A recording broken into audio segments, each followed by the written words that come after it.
สวัสดีครับผมไพบูลย์ กิจวรวุฒิครับวันนี้เราจะมาคุยกันเรื่อง TPM ผมเชื่อว่าหลายท่านคงเคยได้ยินคำว่า TPM กันมาบ้างไม่มากก็น้อยนะครับซึ่ง TPM ย่อมาจาก Total Productive Maintenance หรือภาษาไทยก็คือการบำรุงรักษาทวีผลอันที่จริงแล้ว TPM มีมานานแล้วก็เข้ามาในเมืองไทยนานพอสมควรแต่ขาดการให้ความสำคัญมีหลายองค์กรที่ได้นำ TPM มาประยุกต์ใช้แต่ล้มเหลวกันไปค่อนข้างมากผมอธิบายง่ายๆนะครับสำหรับ5 สเนี่ยหลายองค์กรรู้จักกันดีอยู่แล้วแต่ส่วนใหญ่ก็ล้มเหลวทำไมถึงเป็นเช่นนั้นล่ะครับเดี๋ยวผมจะอธิบายกันในตอนท้ายคำถามที่ว่า TPM คืออะไรผมอธิบายอย่างนี้นะครับ TPM คือเครื่องมือในการบริหารจัดการประเภทหนึ่งซึ่งเป็นวิธีการทำงานเชิงระบบโดยมุ่งเน้นการเพิ่มประสิทธิภาพการลดต้นทุนโดยมีเป้าหมายการวัดผลการดำเนินงานที่ชัดเจนโดยระบบ TPM นะครับจะประกอบไปด้วย8 เสาหลักซึ่ง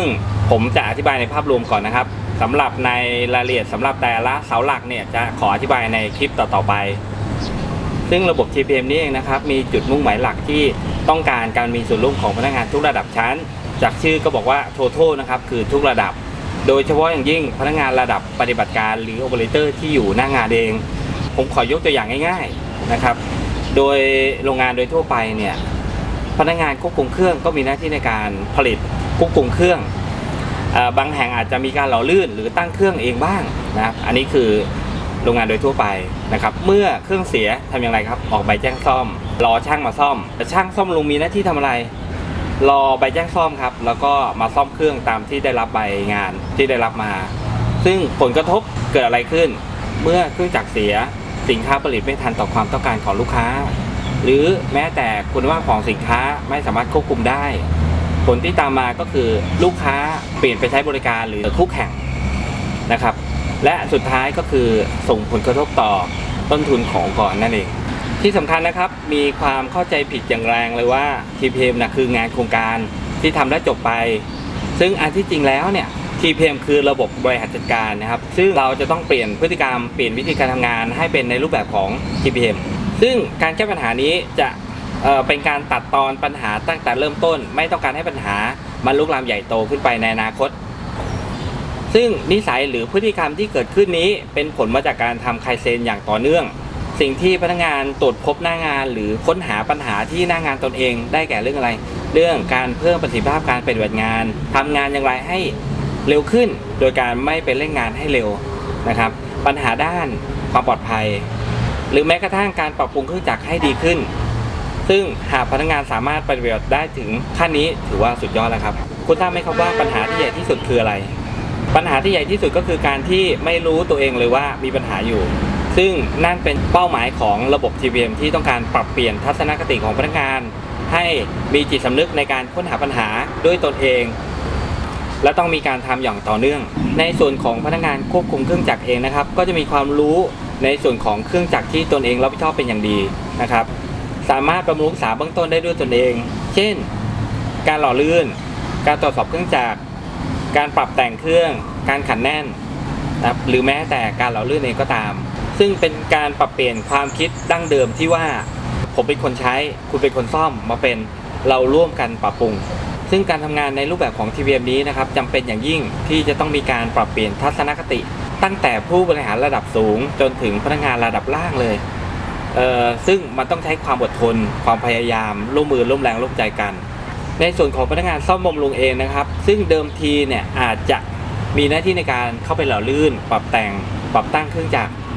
หรือตรวจสอบเครื่องจักรเองนะครับเมื่องานเหล่านี้หายไปก็อย่าตกใจนะครับกลัวว่าจะตกงาน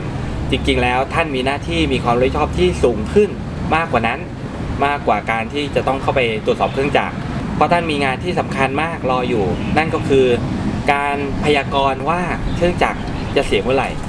จะต้องเก็บสำรองอะไรตัวไหนบ้างเก็บอย่างไรเก็บเท่าไหร่แต่ก็ใช่ว่าการที่เราบำรุงรักษาเครื่องจักรให้ดีแล้วอย่างไรก็ตามเนี่ยสุดท้ายเครื่องก็จะต้องเสียครับแต่ก็มีคนถามว่าในเมื่อเราบำรุงรักษาแล้วเครื่องยังเสียอีกเหรอยังไงก็ต้องเสียครับมันมีอายุของมันแต่เราจะทราบว่าเครื่องจะเสียเมื่อไหร่เราจะมีการวางแผนการซ่อมบำรุงการหยุดเครื่องจักรมีการแจ้งกับลูกค้าว่าเราจะหยุดเครื่องจักรในช่วงเวลาไหนเท่าไหร่ ซึ่งจะเป็นการวางแผนเพื่อลดผลกระทบในระยะยาวได้สิ่งต่างๆเหล่านี้นะครับที่ได้กล่าวไปเนี่ยเป็นตัวอย่างเบื้องต้นสำหรับพฤติกรรมสำหรับพนักงานที่ทำงานในรูปแบบของ TPM ถ้าผู้บริหารได้ยินพนักงานกล่าวว่าอุ้ยไม่มีเวลาเลยจะต้องทำงานผมคิดว่าผู้บริหารเองอาจจะต้องเชิญพนักงานมาปรับทัศนคติกันนะครับบอกว่าสิ่งเหล่านี้ TPM ที่ให้ทำเนี่ย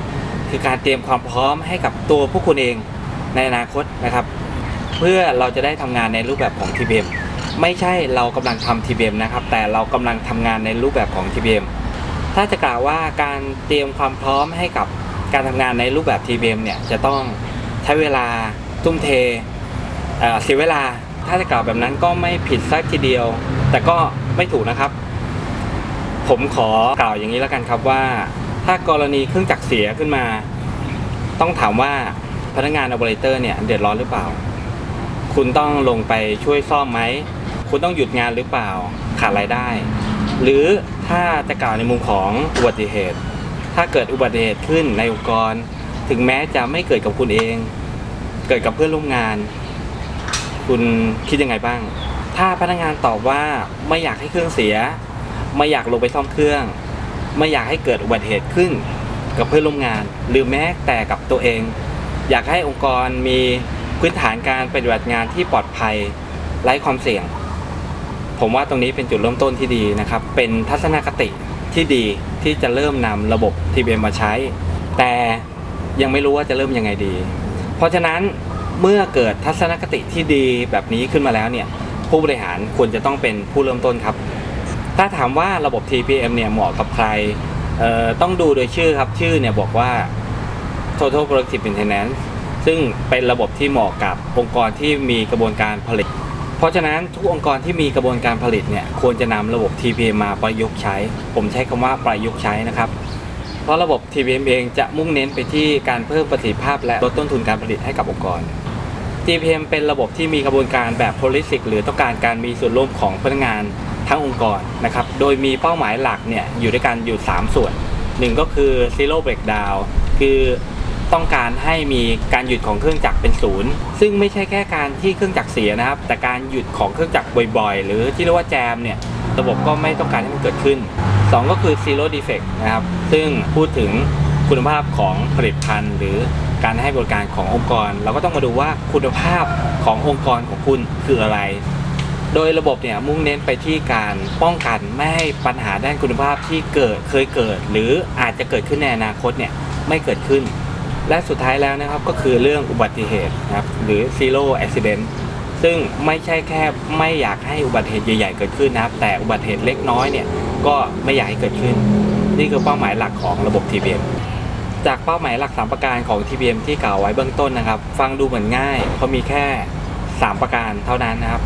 แต่ความยากของมันก็คือต้องการมีส่วนร่วมของพนักงานทุกระดับในองค์กรเพราะว่าอุบัติเหตุเนี่ยไม่ใช่แค่เราป้องกันไม่ให้ตัวเองเกิดนะครับแต่ต้องป้องกันไม่ให้เกิดกับทุกคนในองค์กรหรือแม้แต่วิสิเตอร์ที่เดินเข้ามาในองค์กรเนี่ยเราก็ต้องป้องกันไม่ให้มันเกิดขึ้นด้วยการดำเนินงานของ TPM เนี่ยมีสเต็ปมีขั้นตอนที่ชัดเจนนะครับแต่ใช่ว่าเราจำเป็นจะต้องเดินตามขั้นตอนที่ระบบเขียนไว้แบบนั้นนะครับเราต้องมาดูว่าองค์กรของเรามีบริบทอย่างไรบ้างซึ่งก็ต้องมาปรับเปลี่ยนกันตามสถานการณ์และพื้นฐานขององค์กรที่ไม่เหมือนกันความยากของการทำ TPM เนี่ยไม่ใช่แค่การทำให้บรรลุเป้าหมายตามที่ระบบต้องการเท่านั้นนะครับแต่สิ่งที่ยากก็คือการทำให้ทุกคนในองค์กรเนี่ยมีส่วนร่วมในการค้นหาปัญหาแก้ปัญหาด้วยตนเองมีการปรับปรุงงานที่ทำด้วยตนเองระบบ TPM นะครับถูกออกแบบและจะได้รับการประเมินโดยสถาบัน JIPM หรือ Japan Institute of Plant Maintenance ซึ่งผมจะขอกล่าวในเรื่องเกณฑ์การประเมินในคลิปถัดไปนะครับอย่างไรก็ตามนะครับการที่ทำเพื่อให้ได้เพียงใบรับรองเนี่ยไม่ใช่เรื่องยากแต่สิ่งที่ยากก็คือการที่ทำให้องค์กรของคุณมีระบบตามที่เป็นวัตถุประสงค์หลักของ TPM เองนะครับอันนั้นเป็นเรื่องยากซึ่งผมอยากให้ผู้บริหารเนี่ยให้ความใส่ใจและสนใจกันจริงจังมากกว่าการที่ต้องการเพียงใบรับรองเท่านั้นตัวอย่างนี้แล้วกันครับสมมุติคุณมีลูก2คนคุณคิดว่าลูก2คนเนี่ยคุณเลี้ยงเหมือนกันหรือเปล่าจริงๆต้องบอกว่าวัตถุประสงค์ในการเลี้ยงคือต้องการให้ลูกเป็นคนดีทั้ง2คนแต่วิธีในการทรีทเมนต์วิธีในการเลี้ยงลูกทั้ง2คนน่ะ ผมเชื่อว่าน้อยครอบครัวที่จะเลี้ยงลูกได้ด้วยทรีทเมนต์เหมือนกันลูกคนนี้ดื้อลูกคนนี้เรียบร้อยนะครับเพราะฉะนั้นคุณไม่สามารถจะเอาวิธีการปฏิบัติงานเดียวกันจากที่อื่นมาใช้กับองค์กรคุณซึ่งมีพนักงานเป็นร้อยๆได้สุดท้ายนี้นะครับผมขอกล่าวโดยสรุปว่าการที่คุณจะนำระบบอะไรมาประยุกต์ใช้ก็ตามเนี่ยผมไม่อยากให้มองแค่กระดาษหรือใบเซอร์เพียงใบเดียวนะครับซึ่งผมคิดว่าผู้บริหารเนี่ยไม่ได้มองแค่นั้นแน่ผมอยากให้ผู้บริหารและพนักงานทุกระดับเนี่ยมีการปรับเปลี่ยนทัศนคติตรงนี้กันก่อนว่าการที่คุณนำระบบมาใช้เนี่ยคุณต้องการปรับปรุงปรับเปลี่ยนองค์กรของคุณให้ดีขึ้นจากเดิมที่เคยมีต้นทุนการบริหารจัดการสูงมีต้นทุนการซ่อมบำรุงสูงหรือแม้แต่อุบัติเหตุสูงก็ตามเนี่ยหลังจากที่นำระบบ TPM มาใช้เนี่ยผมเชื่อว่าสิ่งเหล่านี้จะดีขึ้นแต่จำเป็นอย่างยิ่งนะครับที่จะต้องมีความร่วมมือร่วมแรงร่วมใจและก็ทุ่มเทอดทนของพนักงานทุกระดับและก็ต้องมีการให้กำลังใจกันจากพนักงานทุกระดับโดยเฉพาะอย่างยิ่งจากผู้บริหารเองขอบคุณครับ